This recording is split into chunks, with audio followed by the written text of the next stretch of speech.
kesaksian akhir abad.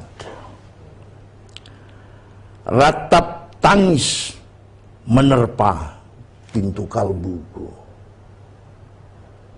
Bau anyir darah mengganggu tidur malamku. Oh tikar tafakur, oh bau sungai Tohor yang kotor. Bagaimana aku akan bisa membaca keadaan ini? Di atas atap kesepian nalar pikiran yang digalaukan oleh lampu-lampu kota yang bertengkar dengan malam, aku menyerukan namamu, wahai para leluhur Nusantara. Oh Sanjaya, leluhur dari kebudayaan tanah. Oh Purnawarman, leluhur dari kebudayaan air. Kedua wangsamu telah mampu mempersekutukan budaya tanah dan air. Oh Resi Kuturan, oh Resi Nerarte, empu-empu tampan yang penuh kedamaian, telah kamu ajarkan tatanan hidup yang aneka dan sejahtera yang dijaga oleh Dewan Hukum Adat. Oh bagaimana aku bisa mengerti bahasa bising dari bangsaku kini. Oh Kajau Lalido, bintang cemerlang tanah ugi, negarawan yang pintar dan bijaksana, telah kamu ajarkan aturan permainan di dalam benturan-benturan keinginan yang berbagai ragam di dalam kehidupan. Ade, bicara, rapang, dan wari. Oh lihatlah, wajah-wajah berdarah dan rahim yang diperkosa muncul dari puing-puing tatanan hidup yang porak-poranda. Kejahatan kasat mata tertawa tanpa pengadilan. Kekuasaan kekerasan berak dan berdahak di atas bendera kebangsaan. Oh anak cucuku di zaman sibernetik, bagaimana akan kalian baca prasasti dari zaman kami? Apakah kami akan mampu menjadi ilham kesimpulan, ataukah kami justru menjadi sumber masalah di dalam kehidupan? Dengan puisi ini aku bersaksi bahwa rakyat Indonesia belum merdeka. Rakyat yang tanpa hak hukum bukanlah rakyat merdeka. Hak hukum yang tidak dilindungi oleh lembaga pengadilan yang mandiri adalah hukum yang ditulis di atas air. Bagaimana rakyat bisa merdeka bila polisi menjadi aparat pemerintah dan tidak menjadi aparat hukum yang melindungi hak warga negara? Bagaimana rakyat bisa merdeka bila birokrasi negara tidak menjadi aparat rakyat, melainkan menjadi aparat pemerintah yang berkuasa? Bagaimana rakyat bisa merdeka bila hak pilih mereka dipasung, tidak boleh memilih secara langsung wakil-wakil mereka di Dewan Perwakilan, dan juga tidak boleh memilih secara langsung camat mereka, bupati, wali kota, gubernur, dan presiden mereka? Dan partai-partai politik menganggap rakyat hanya abdi partai yang dinamakan masa politik partai, kawula partai, atau hamba partai.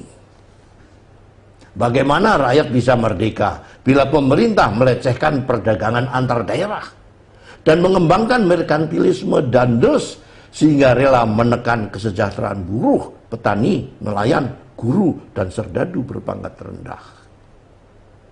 Bagaimana rakyat bisa merdeka bila provinsi-provinsi sekedar menjadi tanah jajahan pemerintah pusat, tidak boleh mengatur ekonominya sendiri, tatanan hidupnya sendiri, dan juga keamanannya sendiri?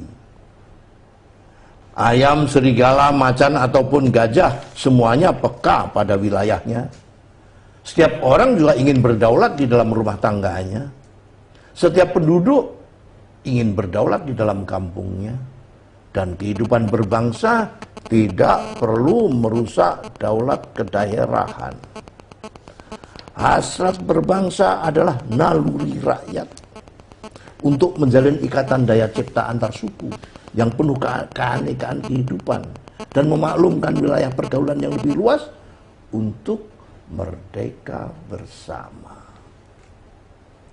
Tetapi lihatlah selubung kabut saat ini, penjajahan tatanan uang, penjajahan modal, penjajahan kekerasan senjata, dan penjajahan oleh partai-partai politik masih merajalela di dalam negara. Dengan puisi ini aku bersaksi bahwa sampai saat puisi ini aku tanda tangani, para elit politik yang berkedudukan ataupun yang masih di jalan tidak pernah memperjuangkan sarana-sarana kemerdekaan rakyat. Mereka hanya rusuh dan gaduh memperjuangkan kedaulatan golongan dan partainya sendiri. Mereka hanya bergulat untuk posisi sendiri. Mereka tidak peduli kepada posisi rakyat, tidak peduli pada posisi hukum, posisi polisi, ataupun posisi birokrasi. Dengan picik mereka akan mendaur ulang malapetaka bangsa dan negara yang telah terjadi. Indonesia. Indonesia. Negara yang kehilangan makna. Rakyat sudah dirusak azas tatanan hidupnya. Berarti sudah dirusak dasar peradabannya. Dan akibatnya dirusak pula kemanusiaannya. Maka sekarang negara tinggal menjadi peta. Itu pun peta yang lusuh dan hampir sobek pula. Pendangkalan kehidupan bangsa telah terjadi. Tata nilai rancu, dusta, pencurian, penjarahan, dan kekerasan halal. Manusia sekedar semak belukar yang gampang dikacau dan dibakar. Paket-paket pikiran yang murah dijajakan. Penalaran amarah yang salah mendorong rakyat terpecah belah. Negara tidak mungkin diutuhkan tanpa rakyatnya dimanusiakan. Dan manusia tak mungkin menjadi manusia tanpa dihidupkan hati nuraninya. Hati nurani adalah hakim adil untuk diri kita sendiri. Hati nurani adalah sendi dari kesadaran akan kemerdekaan pribadi. Dengan puisi ini aku bersaksi bahwa hati nurani itu meski dibakar tidak bisa menjadi abu. Hati nurani senantiasa bisa bersemi meski sudah ditebang putus di batang. Begitulah fitrah manusia, ciptaan Tuhan yang Maha Esa.